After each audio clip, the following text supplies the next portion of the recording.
Hapo awali kulikuwa kuna tetesi katika kikosi cha Young Africans huenda wakaachana na kocha wake Pedro na kumsajili manager Pantev, lakini kuhusiana na hiki ambacho kinachoonekana katika kikosi cha Young Africans, performance nzuri na wanapata matokeo. Mchezo uliopita zidi ya Singida bao 3, lakini jana wamefanikiwa kuondoka na ushindi wa magoli 7-1.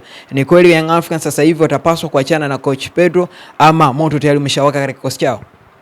Kwanza tunapaswa kutambua kwamba Young Africans hawakuwa wanataka kuachana na kocha Pedro. Kikubwa alichokuwa nakitaka ni kuona timu inacheza vizuri, kuona timu inapata matokeo mazuri. So far hiyo ndio kiu yao kubwa. Ndio maana ukaona zilianza taarifa, na kweli Young Africans walikuwa na huo mpango wa kutaka kuachana na mwalimu kwa sababu timu ilikuwa haichezi vizuri. Ukijaribu kuangalia katika michezo ya nyuma utagundua kwamba timu haikuwa na mwenendo mzuri, japokuwa ilikuwa inashinda, lakini hauoni patterns za kiuchezaji, hauoni muunganiko wa timu, hauoni ile spirit ya wachezaji wakipambana kwenye kiwanja. So far na kwenye haya matukio ukiona timu haichezi vizuri, ukiona spirit ipo down ya kikosi na vitu kama hivyo, mtu wa kwanza kutupiwa lawama atakuwa ni mwalimu. So far na Young Africans lawama zao zilikuwa mbele ya mwalimu kwa sababu wao walikuwa nataka kuona timu ikicheza vizuri, lakini this time around tunaona timu kuna namna ambavyo imeonekana kuimarika kwa namna fulani hivi. Ukiangalia namna ambavyo wamecheza katika mchezo miwili ya mwisho,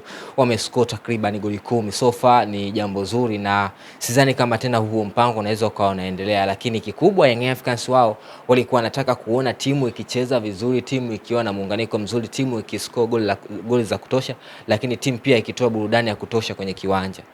Sambamba na hilo ambalo watu walikuwa wanazungumza kuhusiana na performance ya timu, lakini kile ambacho anakifundisha coach Pedro pia kuonekana kwa baadhi ya wachezaji ku struggle katika kikosi cha kwanza, lakini pia namna ambavyo hata walikuwa wanapewa nafasi baadhi ya wachezaji wengine wanaonekana ni changamoto. Mtu kama Alan Okello ambaye mwanzoni alionekana akianzia chini kabisa, anapewa nafasi ya kucheza, lakini kutoa assist, kufunga ilikuwa ni shida.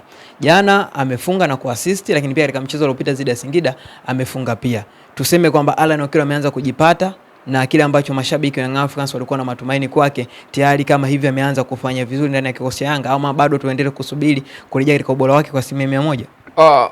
Nikiwa muwazi, ukimwangalia Alan Okello hajafikia hata theluthi ya ubora ambao watu wengi tunafahamu yuko nao.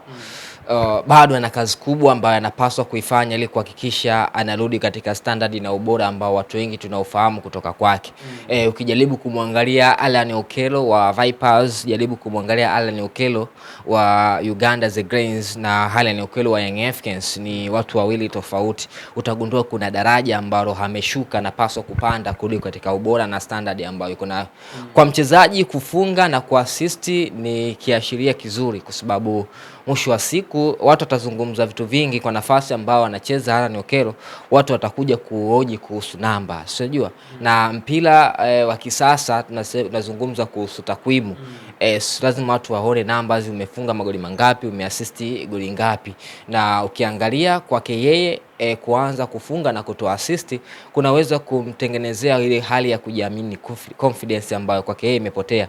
Ukijaribu kuangalia miongoni mwa changamoto kubwa ambayo amekuwa nayo, ukiacha tu kutokuwa na huo ubora na standard katika kiwanja, lakini pia hali ya kujiamini imeonekana kupungua, hususan kwenye michezo ya hivi karibuni, kutokana na kukaa muda mrefu bila kupeleka impact chanya kwenye kikosi, kwa sababu watu wanaanza kuhoji kwamba kuhusu ya kuwapi magoli, watu wanaanza kuhoji ya ziko wapi assist, watu wanahoji vitu vingi, gharama kubwa ambayo imetumika, promotion kubwa ambayo imetumika ya kompromo kipindi ambacho anajiunga na Young Africans. Sasa watu wanatamani kuona result ya kile ambacho kimefanyika. So far kwake yeye amepata nafasi ya kufunga, amepata nafasi ya kuassist, inaweza akatengeneza taswira mpya katika maisha yake ndani ya kikosi cha Young Africans. Kwa hiyo kwangu mimi nadhani kwa Alan Okello bado ana kazi kubwa ya kufanya, kwa sababu Alan Okello ambao tunamfahamu hajafikia hata theluthi ya huyu Alan Okello ambaye anacheza kwenye kikosi cha Young Africans.